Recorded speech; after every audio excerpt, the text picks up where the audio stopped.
Hi, this is Danielle, and thanks for joining me for another episode of Conscious Creation, where we dig into people's lives, people who've been dealing with conscious creation, using conscious creation in all kinds of different facets. And today I'm excited to introduce a friend that I bumped into. His name's Angel, and we really got to kind of dive in, don't you think? Dive in deep into conscious creation and really kind of get into some of the nitty gritty of it. So that's why I have you here, is I really wanted to introduce you to the audience so we can kind of dig in and get into some nitty gritty and take the audience along with us. Yeah. So first thing I wanted to do is start out with a question for you. Sure. And then of course we'll do introductions and stuff like that. But the question that I have is, in your opinion, why do people struggle with conscious creation? In other words, creating consciously. Yeah. I think one of the biggest reasons why people struggle with creating consciously these days is there is so much nonsense constantly surrounding us, right? Whether it be social media, whether it be just a variety of just overwhelmingly really meaningless information. I think that gets in the way of a lot of people's ability to create consciously. There's this work of this guy that I really like to follow. His name is John Vervaeke, and him and his colleagues have very beautifully expressed it as a meaning crisis, where this meaning crisis is a problem where it's hard to pull meaning from being alive these days, again, because there are so many sources of information that's really functionally useless. If so many things are pulling you in these various directions, but none of them ultimately are of any substance, I think that makes it very, very difficult to create consciously because there's no real good example for that. So what do you think are some of those kind of distractions? I think social media is the biggest one. Social media is a really big one, but I think just kind of addiction in general is something that's really rampant in American society, especially. So when you think about the entire global system, right, it's big and it's complicated, but different countries play their own roles. The way that I've seen the US more and more is that of the great global consumer. And we consume everything from food to media, but whatever we do consume, we do not consume lightly, we overconsume to a great capacity. And so anything from social media that we overconsume to food that we overconsume to any sort of drug that we overconsume, we do live genuinely in a pick your own poison kind of society.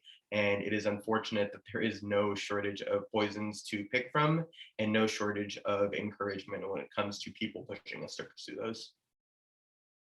Wow, that's huge, because if you think about it, we really do have, I don't know, I guess you could call it the luxury of choosing from a wide variety of things that can maybe fill us up for a little bit, right? Like we get the hits of, it feels good to be on social media and the likes and the engaging in that particular place, or we maybe get the hits of a drug that we're using and that feels really good, and maybe we get some dopamine from that. And maybe the food, like I just ate this awesome bag of chips that was really good. I was like, oh my god, these are so yummy, right?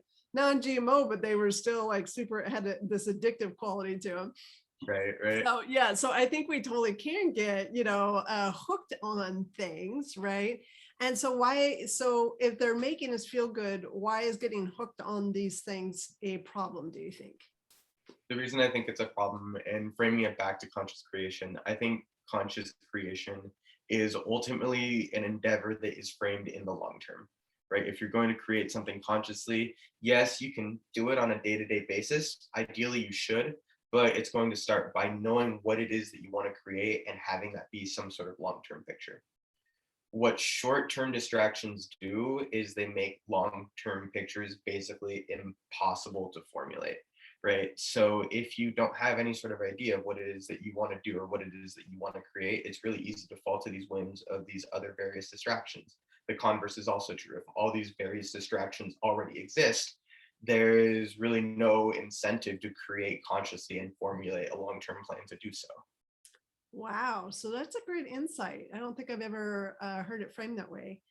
And so when people don't have like this long-term vision of where they want to take their lives or something they want to focus on and create, then it's easy to just kind of fall into the distraction of the everyday things that are out there, whether it's TV or media or social media or chips.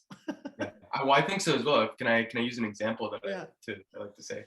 So think about you've been to a grocery store. I'm sure you've been grocery shopping. I bet.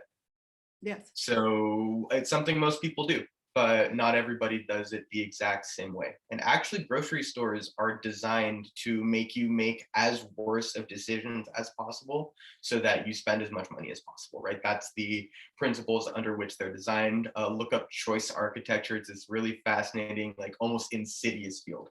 So anything from, they put the vegetables at the very beginning of the store so that you feel great buying them. And then once you get to the candy section at the end of the store, you're like, oh, why we got these vegetables? May as well buy something that's not as good for me.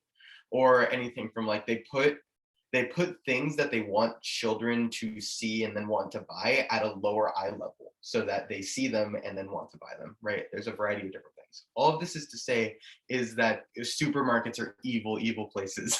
And so what can we do to combat that? Well, if you go in when you grocery shop and you have some sort of shopping list that you've made ahead of time, what you've done is you've made a long-term plan and you made a lot of your decisions ahead of time, right?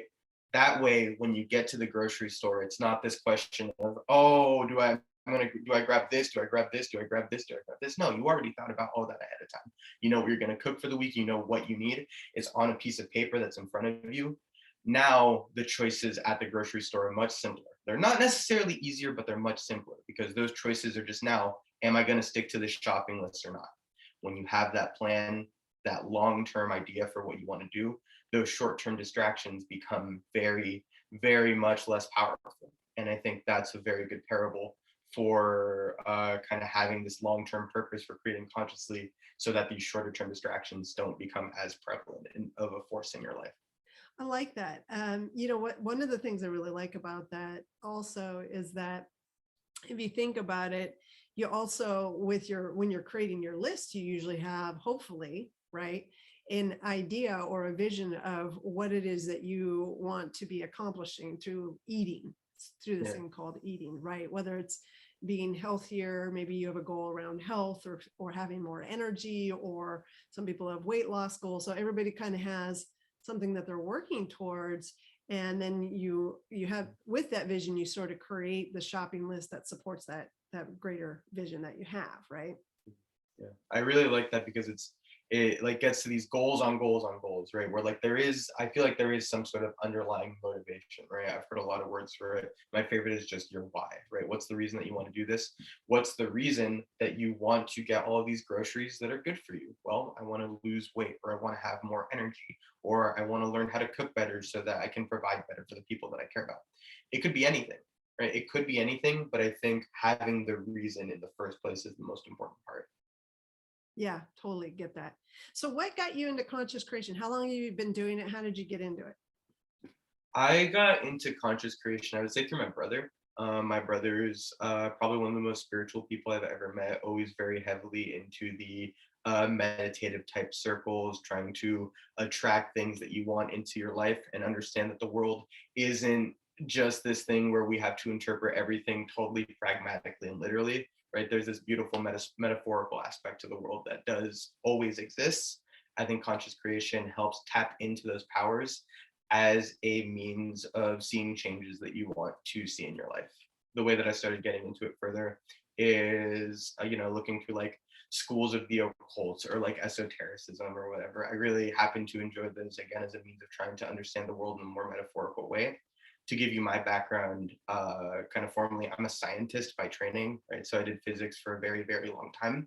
And the thing about science is it's a very useful framework to have, but I think in this country, we're running into this problem where we don't believe information unless it is expressed scientifically using a very technical and precise language that we have deemed to be correct. And I think that's a big issue because it locks us out of very many potential ways of understanding something, right? So one example is like, if there's like Hermeticism. Have you heard of that before? Is that something you're familiar with? No. So it's like one kind of school of the occult or whatever you want to call it. And it has like 7 principles to it. And one of them is the law of vibration, right? And so it's believed that that is when you talk about vibrations, good vibes, attracting whatever vibrations you put out, right? That's often associated with the Hermetic Law of Vibration when you look at the historical account. Physics didn't realize that everything was made up of vibrations up until the 1900s when quantum mechanics was invented, right? So there's these ways of understanding the world that have been metaphorically true for a very long time, but we didn't start to believe until we put into this more rigid framework. Yes. Yeah. That's one of the things that's been tricky for me as well, because I think, I grew up very much in the scientific, you, I didn't grow up with law of attraction. I didn't grow up with conscious creation. So it wasn't until I was in my 20s that I came across it. And I immediately dismissed it, because the first thing I said is, if it were true, why haven't I heard of it? Right? Why haven't I heard of it until now? I read it in a book. And then the second thing is there, I didn't believe there was any scientific proof behind it.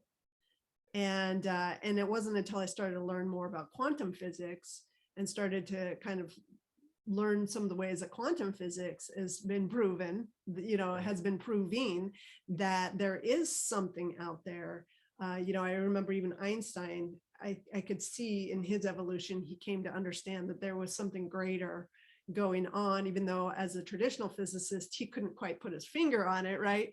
As you look at his quotes later on, he could see that there was something to consciousness that was playing into physics that, most people couldn't wrap their hands around, because you couldn't scientifically prove it until you got into quantum physics. And even in there was a lot of theory still, right? Not a lot of stuff being proven out. There's a few studies that are proving it. But how did you get to the point where, like, you were able to kind of get past that scientific mind, or are you just using science now as a way to kind of like understand conscious creation on another level? How's that work?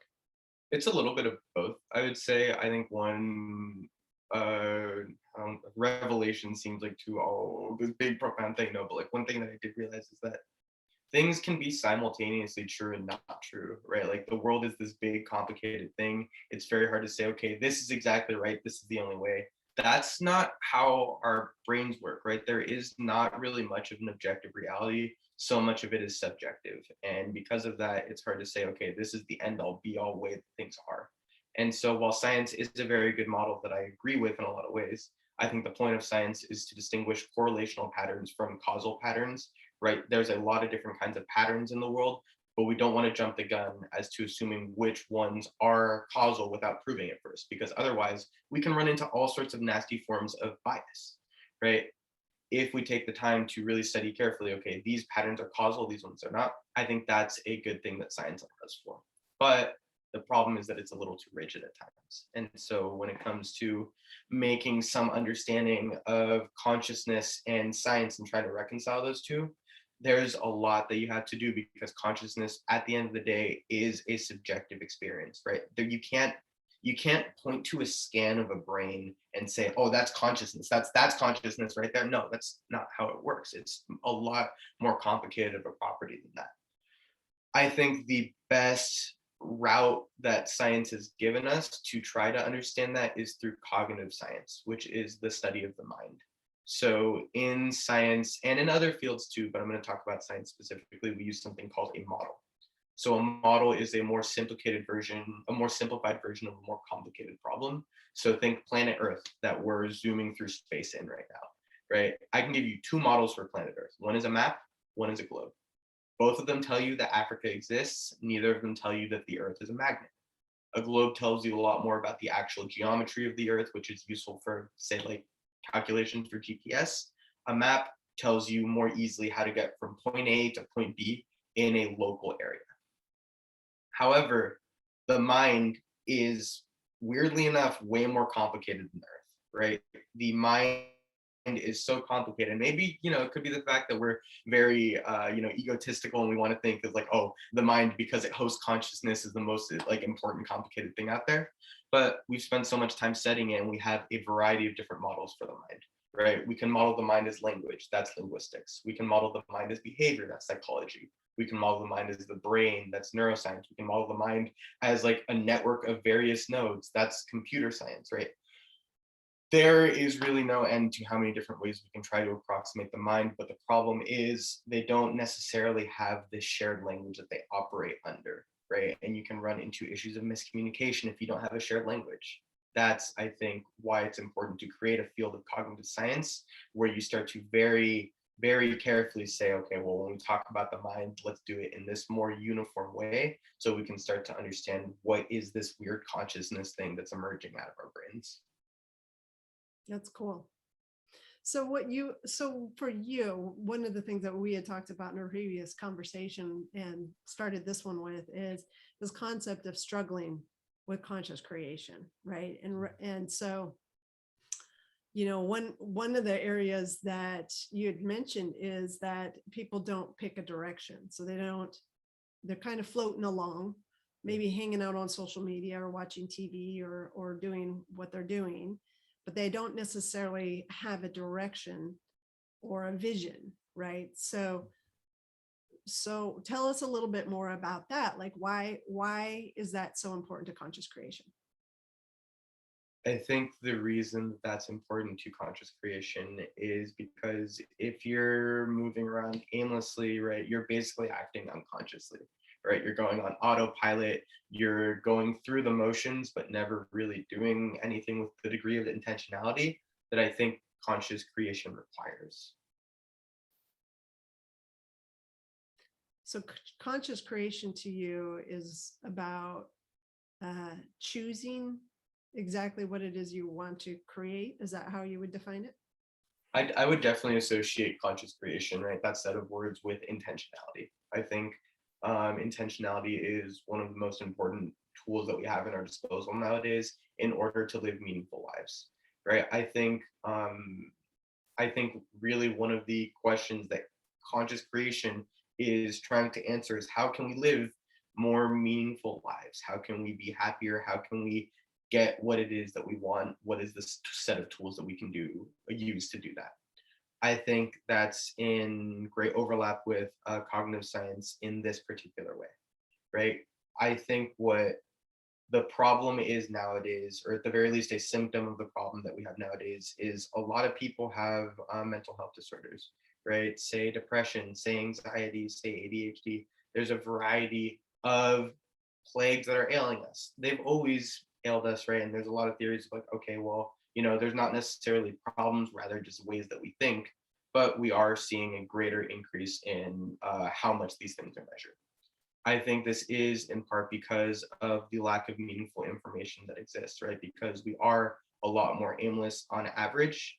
Conscious creation and cognitive science help deal with that. One of my favorite tools for doing that is, and this gets back to that long-term type of planning, that having this really concrete sense of direction. If there's constant nonsense everywhere, right? One of the most important things that you can do is say for yourself, well, okay, I recognize that it exists and I'm going to choose not to engage with it so that I can pave my own way. Well, what is my own way? That's going to be different for everybody, right? Danielle, you and I are very different people.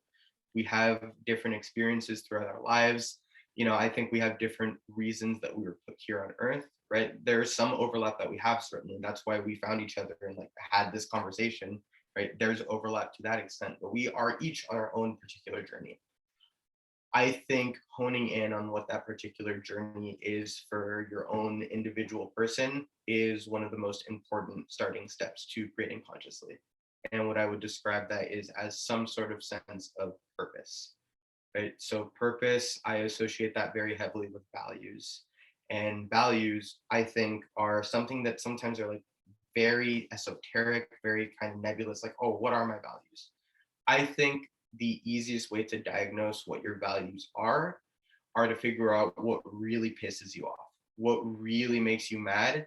And then that most likely represents one of your values being overstepped upon, right? I get very frustrated when I see people who are choosing willfully to live in ignorance. No, it's not my place to judge, right? They're living their own lives, of course, but for whatever reason, it irks me, right? It makes me upset. That's because it crosses one of my values, which is curiosity, right? I strive very greatly to be a lifelong learner. And so it kind of upsets me seeing people who are choosing to, one, not do that, and B, harm people as a result of their unwillingness to do that, right? So that's a value line for me. Once you have your values, I think you can think about them as a compass, right? Just like the grocery store example before, it makes decisions much simpler, though not easier. When I have my values, what I can say is, okay, now moral questions, very difficult questions on a day-to-day basis that comes up. Now they're not like these 100-part questions. Now they're not these super duper complicated things that I could spend hours turmoiling and toiling over, right? Now there is just one question to answer. And the question is this going against my values or is this going in the direction of my values? Right? That's a lot simpler of a question. Now it's not easier. I have made decisions that went against my values, right? It's part of the game of being human. We're not perfect, but it does allow for a framework that makes decisions much simpler. And if your values are a compass, you can think of that purpose, right? Whatever you're put here to do, as north. Yeah. Yeah. I've used vision for that as well. Like, creating an overarching vision of what you want your life to look like 3 years from now. And then that becomes your frame of reference. Is this activity or thing that I'm doing taking me in the direction of that vision that I had for my life, right? Or is it kind of working against me? Nothing really works against you, but there are things that are either moving you in the direction or things that are not, right? So, but we learn from it all, whether it's going in the direction or not. So, and core values, yeah, certainly you can feel when you bump up against those. I remember one of the things in my 3-year vision is that I was traveling all the time, but there was something in there, there was a rub in there that didn't feel right. It didn't feel aligned. And then I had to kind of get quiet with it. And I realized, oh, if I was traveling all the time, I'm not spending as much time with my daughter. And one of my core values is to be here, be present for my daughter and spend time with her. So it was bumping right up against that. And once I figured that out, I could modify the vision to be in alignment with my values as well. And the reason that you could do that is because you had both of those things laid out. You had, oh, I have this thing that I want to do. I have this thing that I heavily believe in. Oh, they're bumping into each other. I know that because they're both things that I thought about. I wonder for you, how did you come up with your vision? What did the process of kind of drafting and deciding that look for you? Yeah, so the question that I started with was, what would I love? So, what would I love my health to be like? That was one of the areas that I explored. 3 years from now, what would I love my health to be like? At the time, I was very burnt out. So, I was like, I'd love to have more energy and Sure. vitality and, not come home at the end of the day and crash. Sure. That's why I was watching TV, is I just was so low on energy. So, what would I love my health to be like? What would I love my relationships to be like with my daughter, my husband, my family, my friends? What would I love my career to be like? And which was a really tough question at the time, because the career that I was in, I was getting very tired and burnt out. And so it was hard to imagine something else that's outside of what I was doing. But I had a great mentor to help me with that. And then the fourth area was, what would I love my time and money freedom to be? So if I had all the money and time in the world, what would I be doing with it? And so that was, well, I'd love to travel, right? I'd love to go explore new places and learn new cultures. And so for me, that was like taking those 4 areas and putting them into one document and saying, this is what I would love my life to look like 3 years from now. And allowing myself to go to that place of dreaming, even though I had no idea how to bring it about. So it sounds like the overarching question is, what would you love? And really using that, applying it to a variety of different areas in your life, that's what helped you come up with this more cohesive picture. Exactly. The reason that that really resonates with me is that we're not like, you don't just take, you are Danielle, but there's so many different parts to you. And I think to have one overarching purpose statement is noble to try to have, but the second that you can start to realize, okay, there's these other parts of me, there's these other things that I think are important that really demand my time. If you can start to subdivide, okay, well, this is my purpose for that, this is my purpose for that, this is my purpose for that. I think that makes the the model a lot more all-inclusive. Definitely. Yeah. Yeah. And it's interesting because purpose, the reason I think a lot of us need purpose is that we are looking for meaning or having a meaningful life, right?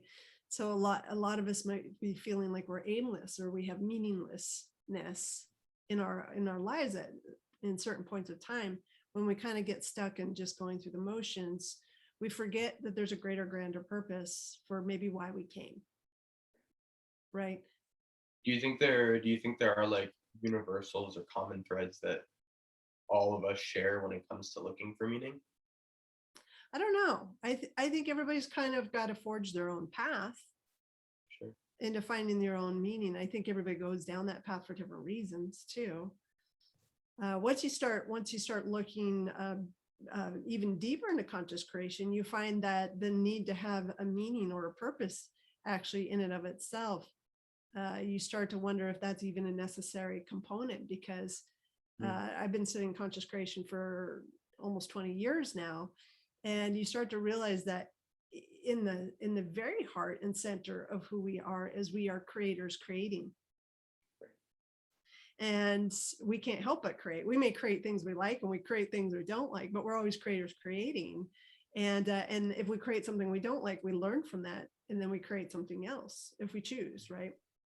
And so, do you have to have a purpose just to create or to be a creator? Well, you could. I mean, you could choose, I want to create these sorts of things that feel good or fun or fulfilling or So whatever, what but you about don't people have who, to, right? right? Well, but like, what about people who are like are living kind of day to day distracted? Say somebody spends like 10 hours a day on social media, or not to judge the lifestyle, right? Everybody's got their own thing, they're following their own path. But a person who's spending a lot of time on social media, like just watches Netflix all day, what would you say that person is creating? What does creation look like in that regard? I think they're creating the experience of what it's like to just be in social media and kind of consumed or engaged in that particular medium, for example. That's the experience that they're having. And from that space, they can say, do I enjoy what I'm creating? Or would I like to create something else now? And maybe they did enjoy creating that for a while, just being in that space. And then they said, maybe I want to create something else now. I think that question of am I enjoying this thing that I'm creating is really where conscious comes in. I think that's the point where you can distinguish and say, oh, yeah, I did like this for a while, but now not so much anymore. That's a conscious choice now, right? You're making a choice to now create this other thing, whatever that thing may be. Yeah. Um, how do you look inside of yourself to figure out what are the things that you want to create these days, right? That what do I love question I think is the good part of it. But what else would you say has been useful towards finding that? Yeah. I think what is it that I want to experience is a really powerful question. Because if one of the things you want to experience is joy, then you start to create experiences that create more joy. And you maybe even you don't even have to create experiences to feel joy. If you can find a way to feel joyful now, Right. you're going to create from that frequency, Mm. right? That's what I think about when I think about my values, right? Like my values are things that I want to create, that I want to put more out of into the world. Right. I love curiosity, I love learning, and I want to put more of that out there. And if I spend a lot of my time learning one way or another, that's gonna put more learning knowledge, more learning vibes out into the world. Right. I really do believe that. Right. Same with reflection. Reflection is another value of mine. That's the reason that I meditate. That's the reason that I journal. That's the reason that I think about my values in the first place. The more I reflect, the more I engage in that process. It's like the well of reflection that exists for the overall world. Like I'm putting a couple more drops into it every time I do it. And I think that helps to put it out there. It could be indirect. It could be in like a very, the spiritual flow sort of way where like because I do it, maybe like a couple more people out of nowhere will feel inspired to do it as well. But it could be a bit more direct, right? If I live in my life in a way where I'm reflecting intentionally, consciously, and on purpose, perhaps people in my life that I spend time with will see that, notice it, and start to try it out for themselves as well. Definitely. Yeah, one of the things that a lot of people like to ask themselves is, what is the legacy I want to leave behind? Yeah. Right. So when I'm gone, what do I want people to remember me for? Do I want them to remember me for sitting on the couch and watching TV and eating Doritos, or or something else? That's another way. That's another great reflection question that you can ask yourself, right? I'd rather than that not be my legacy personally. I'd like to be something a little more than that. It's cool if that's what you want, man. No judgment. For real. That's cool. But But but no, that is not for right. me. But for most people, I don't think that's what they want to be remembered for. Yeah. Well, and it's because it's meaningless, I think. And I think when you get down to like people wanting to live these meaningful lives, that doesn't help towards that. Right. What do you think we can do on a daily basis to help out the people that we care about to live more meaningful lives? Well, I think you just kind of hit the nail on the head when you said role model it, right? Just be the person who is living a purposeful and meaningful life, and kind of be that beacon of light. So that when people see that it's lighting you up, or you have this sense of purpose or accomplishment, or whatever, that people go, oh, I want that. I'll have some of that. That looks Yeah. more delicious than Doritos. How did you do that? This person looks happy and fulfilled. How can I get in on that? Right. Right. That looks better than what I'm having. So, tell me your secret sauce, right? Right. That's right. Yeah, and Yeah. then I think one thing that runs into trouble with that is like sometimes I worry that like if I just project my values and other people like start to just emulate those. But I think the reason that that's not a problem is because we have like this compass inside of us that'll tell us if it's right or wrong, right? Like some people may resonate initially with my value of curiosity and we'll do that together. We'll like study in a library or something, and then they'll realize, oh, you know what, actually this isn't for me, but I went in a direction and I realized that. And so now I want to try this other thing that I think might be a little more suited. I think maybe the biggest thing that we can do to help alleviate some of the problems now is those people who aren't creating consciously, helping them create something consciously, right? Whether it be what's right or wrong, just something consciously, because then they'll be able to tell whether it is right or wrong. Yes, definitely. Yeah. And even most people don't even know that there is an option to create consciously. So even just saying, did you know that you can create consciously? What is that? And to wrap things up, what is that? How would you describe creating That's consciously? that's supposed to be my question for you. What? No way. Yeah, bad chance. I'm the one who's interviewing, right? You're supposed to answer that. Well, sure. I think I will answer that, and then you answer that. How's that? that sounds totally fair enough to me. Okay. So yeah, so for me, conscious creation is recognizing you are the creator of your reality. So Mm. you get to choose what you want to create. And the more you own that and take control and recognize you are the creator of everything that shows up in your reality, the more you realize everything is showing up in service for you, whether it's stuff that you want, you consciously created, or stuff you don't want, you unconsciously created it. It's all in service of you because it's all your teacher. It's all helping you become more conscious of your thoughts and how they're creating for you.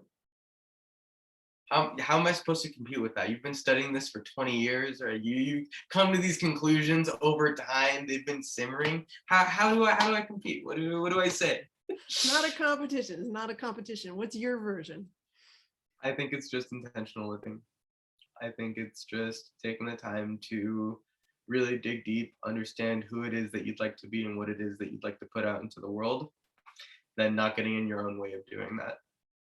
Amen. Well said. That was perfect. It's a perfect version of it. Isn't this great? We live in a world with all kinds of perspectives. And even on the subject of conscious creation, we can literally look at it from like a billion different other perspectives. Like everybody's going to have something to add to the question of what is conscious creation. That's what's so brilliant. That's right. That's what's Right? beautiful about it too. Well, Thank you. thank you, Danielle, for having me on here today. My name's Angel Nunez. I'm a financial advisor with Edward Jones, and I try to help people use their money a little bit more consciously, because I think that's something that by and large a lot of us are very bad at. And so if we can take this whole purpose thing that we've been talking about today, try to help use our money more effectively in alignment with that, I think we could help fix a lot of the problems that consumerism has left us with. So true. If people want to get in touch with you, what's the best way for them to do that? Look up Angel Nunez, Edward Jones. I'm pretty local here to Oregon. I work out of Hillsborough, and I'd be happy to talk with anybody about this. Love it. I love people who are in the financial sector who are aware of conscious creation, because to me, it's more fun to work with somebody who gets it, and you can work with somebody who can help you make conscious choices with the way you spend money so you can achieve your long-term dreams and goals. So that is super cool that you do that. It's a lot more fun than let's throw $200 into a savings account for no reason. That's for Right. sure. Right. Because it might earn 1% interest. Woo! Okay, thank you so much for having me today. I gotta get going, but thank you so much, and I hope you have a good rest of your day creating consciously. Thank you. Thanks for joining me today. Bye bye. Bye-bye.